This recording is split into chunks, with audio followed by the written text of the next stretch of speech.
Hello, everyone, and welcome. My name is Sophia Wardell, and today we have a very special guest, children and young adult fantasy author Nadine Haruni. Nadine Haruni is the award-winning author of the Hat Diaries middle grade fantasy series and the Frida the Frog children's series. Nadine frequently attends events and guest stars on radio and TV interviews and podcasts. Thanks for joining us today, Nadine. Oh, thanks so much for having me on, Sophia. Sure, we're excited to talk to you today about social media and author branding. What strategies do you typically use to maintain a consistent author brand across various platforms, especially considering your diverse audience of middle grade and young children?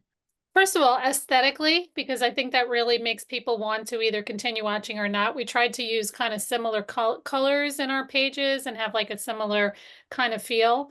Now, I have two different audiences for my series. One is a children's book series and one is young adult and adult. So I try to kind of interchange the posts to sort of appeal to the different audiences, and trying to keep the same kind of tone and trying to also speak to the audience sort of like they're a friend when I'm talking to them, to make people want to really engage with you. Right, exactly. And how could a young adult fantasy author best leverage their social media to connect with their target audience? I think it's a combination of things. First of all, you have to step outside of your comfort zone. Like even if you don't prefer doing interviews or just talking into the camera, I think that that's a really big thing so people can get to know more about your books and more about you as opposed to, let's say, static ads or posts. I think doing organic posts, but also some mixture of maybe or trying out some paid social media, and try to be like transparent with your brand and who your books are, but also keeping things fun and interesting. I think for fantasy adventure, you're also trying to target the people who are in a similar genre who you think might go for your books, whether it's through hashtags or just any kind of events or anything having to do with fantasy adventure writers, because people who already like fantasy adventure, that's your captive audience. Well, that's fantastic insight. And on the note of just communication with your followers and your readers, especially with the thousands of followers you have, how do you have a consistent routine of just keeping in touch with them and their constant questions and comments? So I often get asked a lot of the same things, whether it's in comments and posts, or sometimes people will DM me. I try to respond to DMs unless it's clearly spam or something like that. But I really also, first of all, I try to respond when possible, unless occasionally, obviously, I miss something. But when people write to me or ask a question, I do try to respond if it's a written question. If I get asked a lot of the same questions over and over, then I kind of know what's on people's minds. And I also think back to when I started as a writer and things that I wanted to know. So I Mm. try to, whether it's through my posts or through my reels, I try to sort of anticipate some of the questions that people might ask.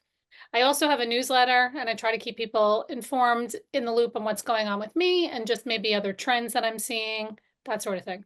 Right. And in regard to your social media, I know that you have some great reels and they have some great engagement, follows, likes, comments. What are your main tips for creating an effective video for social media? I think getting to the point is really important. I think Mm. with especially with reels, and if you're posting in your stories, you need to keep it less than 60 seconds. So kind of getting to the point and keeping it short and sweet. I have a topic, let's say, sometimes somebody will ask me something really broad, such as, what do you recommend I do after I publish my book? So I could go on and on and on for like an hour on that, and Mhm. trying to do a synopsis in less than 1 minute is really hard. So that often takes several retakes and stuff until I get it. I get Right. the main points across. Also kind of staying in tune with trends when possible, kind of keeping your captions short and sweet, and or get, as you see the kind of questions people ask, adding to things that people want to know about.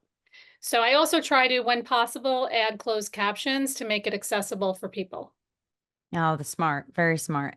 And in regard to just measuring the effectiveness when you look back at your social media channel, how do you typically do that? And just to measure your social media efforts in terms of driving book sales or increasing reader engagement? I think it's important to track clicks from social media to your websites or to the book listing. That's really the best way, I think, to measure the success of what you're doing. Instagram also sometimes they tend to you'll go through periods where you might do something and you don't know what you did, and I forgot the term, shadow banned maybe or something. Oh, Uh, mhm. so if you see stuff like that happens, you need to try to fix the problem and maybe whether it's reinvent yourself or revamp what you're doing so that you don't have issues with the Instagram police. Well, Nadine, thank you so much. That was wonderful insight on social media and author branding. My pleasure. Lastly, where can our listeners find and connect with you? I'm so glad you asked that question. They can find me either on my website, which is nadineharuni.com. So that's all one word. I'll spell it NADINEHARUNI.com. On Instagram, Facebook, and I'm not as active on YouTube, but YouTube, it's at Nadine Haruni Books. That's all the time we have for today. Thank you, everyone, for tuning into today's interview with children and young adult fantasy author Nadine Haruni. Be sure to check out our website for more videos. Wishing you all a fulfilling and successful writing journey.